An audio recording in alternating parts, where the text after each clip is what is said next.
تخيل ست عندها 69 سنة واقفة بتغني بقالها أكتر من 3 ساعات في قلب العاصمة الفرنسية باريس. وفجأة وهي بتندمج في الغنى بيطلع الجمهور على المسرح عشان يبوس إيديها ورجليها، وبتقع على خشبة مسرح الأولمبيا قدام آلاف الأجانب اللي ما بيفهموش عربي. تفتكر في اللحظة دي انكسرت؟ تفتكر هيبتها راحت؟ بالعكس، دي اللحظة اللي خلت الصحافة العالمية تقف مذهولة قدام الست اللي قامت في ثواني، والجمهور ما قدرش انه يقاوم احساسها وطلع على المسرح عشان بس يقرب منها ويبوس ايديها. قامت وكملت غنى وسحرت فرنسا كلها، مش بس بصوتها لكن بالقوة والجبروت والخشوع اللي كان فيه الجمهور وهم سامعينها. دايما لما بسمع أم كلثوم أو بشوفها بحس إن أنا شايف مصر وشايف كل ست مصرية على حق. بشوفها شبه أمي وشبه أمهات 90% من المصريين، اللي هي شخصية قوية وشامخة وعندها عزة نفس وكرامة وراسها دايما لفوق، لكن من جواها قلبها أبيض وتحس كده إنها محشية كريمة. صحيح هي مش أجمل ست، بس مش وحشة، عندها أخطاء ومشاكل زينا كلنا لأنها شبهنا، فيها قوة الجبال والصحراء بتوعنا، وفي نفس الوقت فيها خضرة أرضنا وطيبة نيلنا.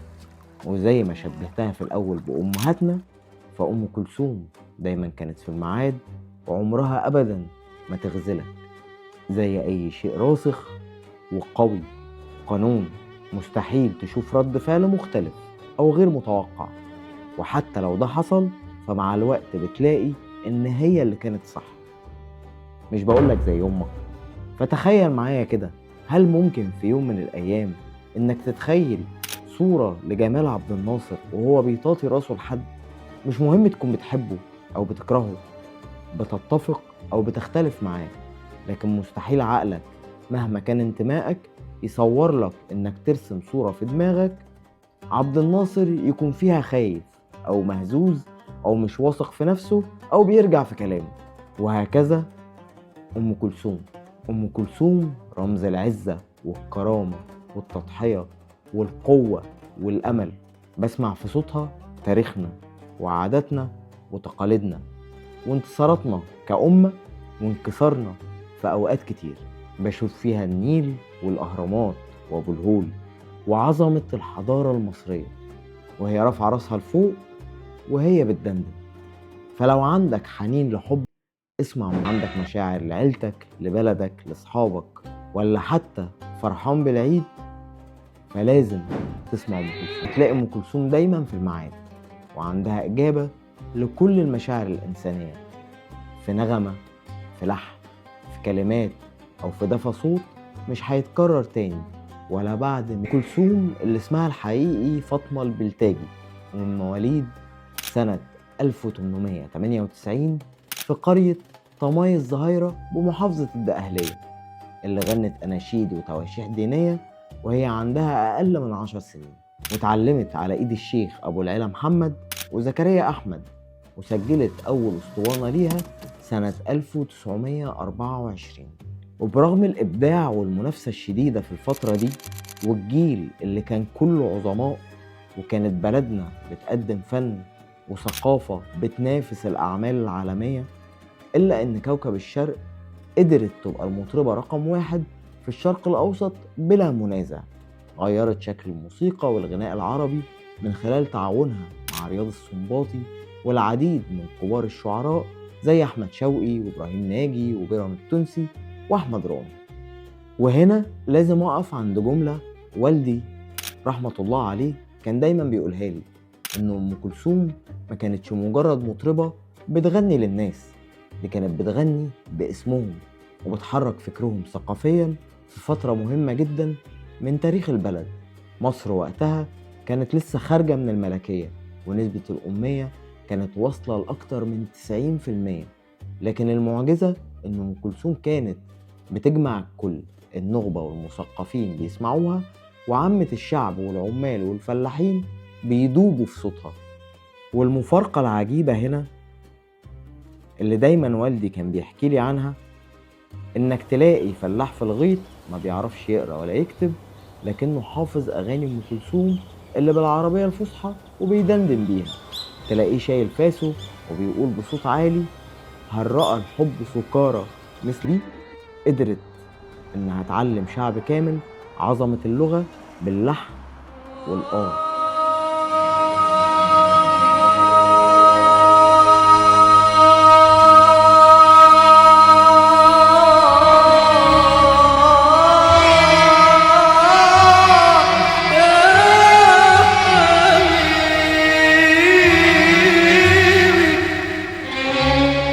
وكتكليل لنجاحها، أغنية الأطلال بقت واحدة من أهم 100 أغنية في القرن العشرين. وأم كلثوم نفسها بقت بتحتل المركز ال61 في أهم 100 مغني عالميا على مدار التاريخ، عشان تكون الشخص العربي الوحيد اللي قدر يدخل القايمة دي. أم كلثوم اللي كانت وهي بتغني بتوقف الشوارع والقهاوي في كل الوطن العربي عشان بس الناس تسمع أم كلثوم هتغني النهاردة إيه. ومحدش بيكون عارف الأغنية هتبقى رومانسية ولا وطنية ولا حزينة. يعني انت مش عارف النهاردة انت رايح لأم كلثوم تداوي جراحك ولا هتدوسلك على الجرح، بس كده كده في كل الأحوال انت هتتبسط. أم كلثوم اللي كانت مستحيل تقبل الهزار في شغلها أو التأخير، ولازم تختار كلمات أغنياتها بدقة هي وألحانها، وعادي إنها تأجل صدور أغنية بالسنين لحد ما ترضى عنها. وممكن تلغي مقابلة مع أي شخص حتى لو كان ملك أو رئيس أو وزير عشان اتأخر عن ميعاده دقيقة، مش أكتر من كده. لكن تقبل عادي إنها تستحمل تأخير ساعة لما يكون من العبقري سيد مكاوي بحجة إن هو اللي كان سايق العربية ويعجبها الإفيه وتضحك عليه، ويمتعونا مع بعض برائعة يا مسهرني. أو تقبل مثلا خروج سيد سالم عن النص عشان الجمهور عجبه التعديل على اللحن.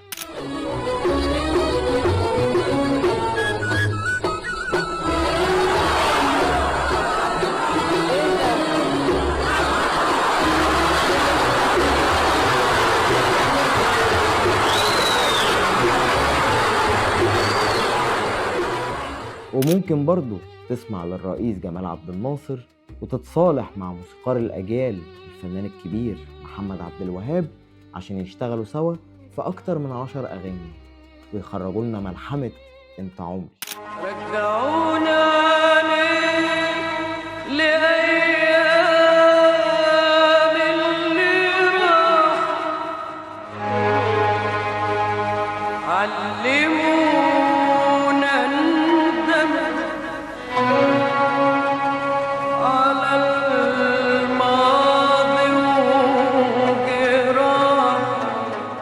أم كلثوم اللي بعد الهزيمة في حرب 67 والإحساس بالانكسار والانعزال اللي فرضته على نفسها، افتكرت إنها قدوة ومثال للشعب المصري وللست المصرية الأصيلة اللي حتى وهي عندها 69 سنة لازم تقف وتحارب، بس مش بالسلاح، تحارب بصوتها وتسند مصر وشعبها وتقومهم من تاني. وقدرت بصوتها وحفلاتها في مصر والدول العربية تجمع 100 كيلو ذهب وأكثر من 3 مليون جنيه مصري ونص مليون جنيه بالعملات الأجنبية. وما اكتفتش بكده، دي كمان كانت عايزة تروح للجنود على الجبهة عشان تغني لهم وتحمسهم وتشجعهم وترفع من روحهم المعنوية. أم كلثوم اللي لما مدير مسرح الأولمبيا طلب منها ما تتكلمش عن السياسة والحروب وإن الحفلة تقتصر على الفن والموسيقى، قالت له بالفم المليان أنا جاية هنا عشان أدعم المجهود الحربي وأتكلم عن قضية بلدي، ولو ده ما حصلش فما فيش حفلة. وتقف على المسرح وتقول بكل قوتها أعطني حريتي. أطلير والصحافة الفرنسية والعالمية اعتبروا إن ده أضخم وأعظم حدث فني حصل في تاريخ العاصمة الفرنسية باريس، وإن الإقبال على الحفلة كان غير مسبوق بشكل تاريخي ويستحق الدراسة. ومن بعض التصريحات دي وصف مجلة لوموند الفرنسية للحفلتين بتوع كوكب الشرق بأنهم أحداث لا تنسى في تاريخ الأولمبيا، وإن الجمهور مهتمش لا بالوقت ولا بساعات العمل الرسمية، واستمر في التفاعل، وكان رافض الخروج من المسرح حتى بعد أم كلثوم ما بطلت غنى. وصحيفة فرانسيسوار الفرنسية وصفت الدخول الجماهيري بأنه من كل طبقات المجتمع، من العمال لسفراء الدول والسياسيين، وإن الحفل كان حالة طرب فريدة حتى لمن لا يفهم اللغة العربية. وكمان صرح الصحفي الفرنسي إريك رولو وقال إن التصفيق بدأ من لحظة ظهور أم كلثوم ولم يتوقف، وإن الجمهور عاش تفاعل عاطفي فريد من نوعه، وإنه اتسحر بصوت وحضور أم كلثوم. ومدير مسرح الأولمبيا كوكاتريكس اعترف إن الحفلتين كانوا حالة فنية غير مسبوقة، وإنه ما كانش يتخيل الحماس الكبير من الجمهور الفرنسي اللي غطى على تفاعل وحماس الجمهور العربي المتواجد في المسرح، لدرجة إن الجمهور يطلع على خشبة المسرح ويبوس إيد أم كلثوم، ويبقوا كمان عايزين يبوسوا رجليها. وده كان سبب وقوع أم كلثوم. ومعلش برضو يعني الست عندها 69 سنة وبقالها 3 ساعات بتغني، فبالراحة عليها شوية. ومن أهم التصريحات لمعظم الصحف الفرنسية والتلفزيون الفرنسي إن حفلات أم كلثوم ستخلد في ذاكرة باريس، وإن الأثر الفني لصوتها وحضورها هيفضل عايش لقرون بعد كده، وإن الحدث كان يتجاوز الأداء الفني لكنه كان واصل لمرحلة التجلي الروحي من الحضور في حضرة صوت سيدة الغناء العربي أو ساحرة الشرق. وفي قلب التغطية التاريخية دي المذيعة المصرية القديرة سلوى حجازي كانت بتنقل نبض العالم من باريس ومن قلب الحفلة، والتقت بالمغنية الفرنسية الشهيرة في الوقت ده ماريا لافوجيه، اللي صرحت بكل ذهول وقالت: أنا لما سمعت صوت أم كلثوم حسيت إني في معبد مقدس.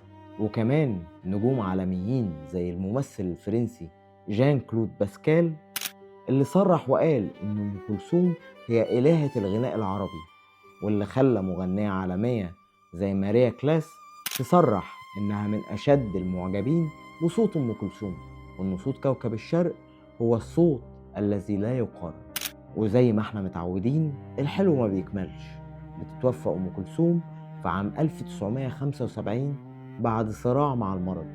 بيحضر جنازتها 4 مليون شخص عشان تكون واحدة من أكبر الجنازات في تاريخ مصر، مع جنازة الزعيم الراحل جمال عبد الناصر وجنازة المبدع عبد الحليم حافظ. أنا ما عشتش فترة أم كلثوم، لكن سمعت كل أغانيها. يمكن في فترة من حياتي كان غصب عني، بس كل ما بكبر يوم عن يوم بتعلق بصوت أم كلثوم أكتر، وبستمتع بأغانيها أكتر، وبفهم إحساسها وكلامها وصوتها بشكل أعمق. ربنا أنعم عليا بأب وأم الله يرحمهم ويرحم موتانا جميعا أكبر مني في السن بكتير، علموني حب مصر وحب أم كلثوم. ما أعتقدش إن في يوم عدى في حياة والدي ما سمعش فيه أم كلثوم. مفيش مرة دار بينا وبين بعض أي كلام مهما كان سياقه إلا ولازم نتكلم عن أم كلثوم ونسمعها. وكان من المحظوظين والمثقفين اللي حضروا أكتر من حفلة ليها، فالمعلومات اللي هنا أو اللي اتقالت في أي فيديو أو أي مسلسل أو فيلم أنا سامعها قبل كده وعارف الصح بتاعها من المصدر الوحيد الموثوق بالنسبة لي وهو أبويا. وخلاصة الكلام عشان طولت عليكم، وأنا في الأول ولا في الآخر مجرد شخص ليه رأي متواضع عن شخصية عظيمة وتاريخية بحجم كوكب الشرق. وده يودينا لنقطة إن مفيش عمل درامي سواء كان مسلسل أو فيلم أو مسرحية أو فيلم وثائقي أو خبر في جريدة أو كتاب هيوفي أعظم مغنية في التاريخ بالنسبة لي وبالنسبة لكل المصريين ولكل العرب حقها، ولا هيتكلم عنها بالشكل اللي يرضيني ويقنعني على المستوى الشخصي. وأنا شايف بكل صراحة وأمانة إن أي عمل اتعمل عن أم كلثوم واتكلم عن سيرتها الذاتية حتى الآن لا يرتقي إن اسمه يرتبط باسمها. وبكده أنا خلصت كلامي، بس صوت أم كلثوم ووجودها في روح وذهن كل مصري عمره ما هيخلص، جيل بعد جيل.